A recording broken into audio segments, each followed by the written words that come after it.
We are joined now by White House Press Secretary Sarah Huckabee Sanders. Sarah, good morning. Good to see you. Good morning. Great to be here. Thanks for having me on. Let's talk about the State of the Union address. We'll pick it up right where Kristen left off. The president is coming into his first State of the Union with a rip-roaring economy, low unemployment, the wind at his back in terms of the economy, and yet his own personal approval ratings are at record lows. Does he look at this as an opportunity to kind of build that back up, to try to unite the country? What will he say? Absolutely. Look, the president's going to talk about a number of things tonight. Certainly the economy will be front and center. We've had a historic year, record-breaking moments throughout the year, in large part due to the president's leadership on deregulation and a huge capstone at the end of the year with the Tax Cuts and Jobs Act, which we have seen have immediate impact with several hundred companies stepping forward and giving pay raises, bonuses, because of that tax cut and that tax reform package. You're going to see a big focus on national security. This has been something the president has talked about for a long time. For the first time in years, we are seeing massive impacts on ISIS. They are on the run, and major progress has been made on that front. The president has made that a big part of his administration. You're going to see a focus on that.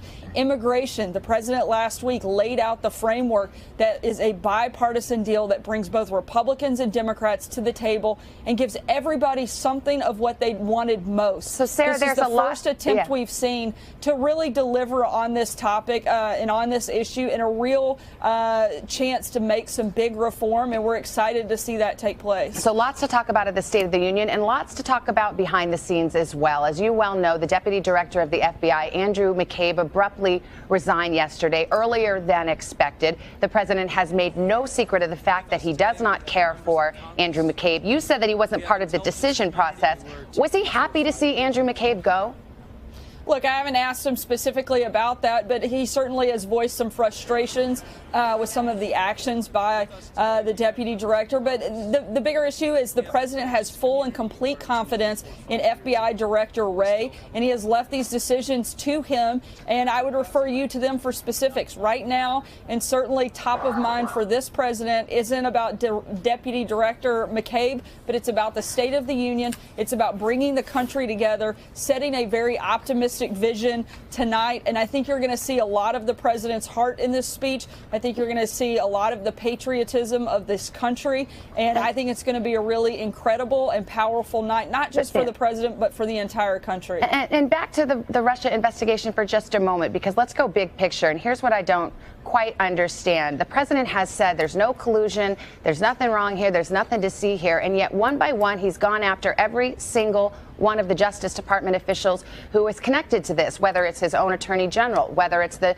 former director of the FBI, James Comey, who he fired, whether it's Andrew McCabe, the deputy director of the FBI, even saying he would fire Director Mueller.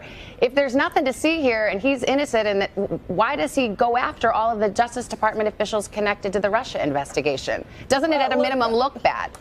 Look, the president hasn't gone after the special counsel. We've been fully cooperative.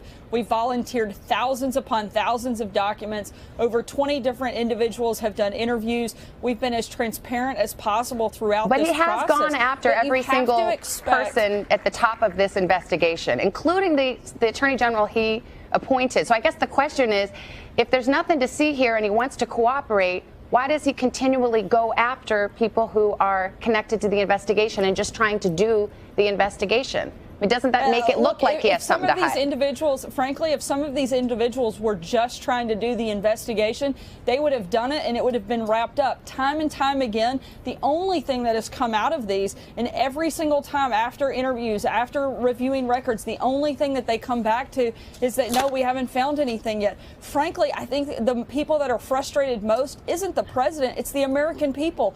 They're sick and tired of being inundated with Russia fever. They're ready for the media and the rest of the country to be able to solely focus on how to move us forward. That's what the president's been trying to do. Sarah, but on that issue, what you're going to see him do tonight. Would you agree, though, that had the president not fired Director Comey, there wouldn't be a special counsel and a special investigation and an obstruction of justice investigation that centers around him? I mean, didn't his own actions bring this upon himself?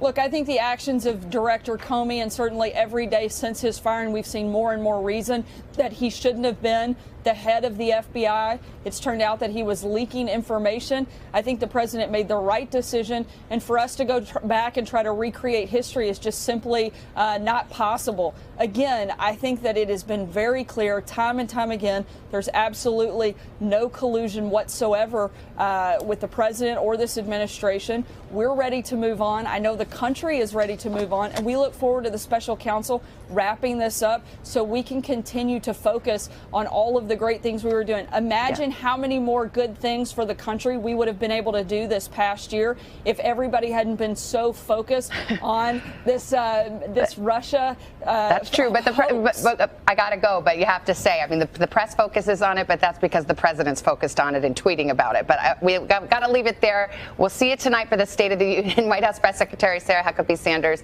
thank you for your time.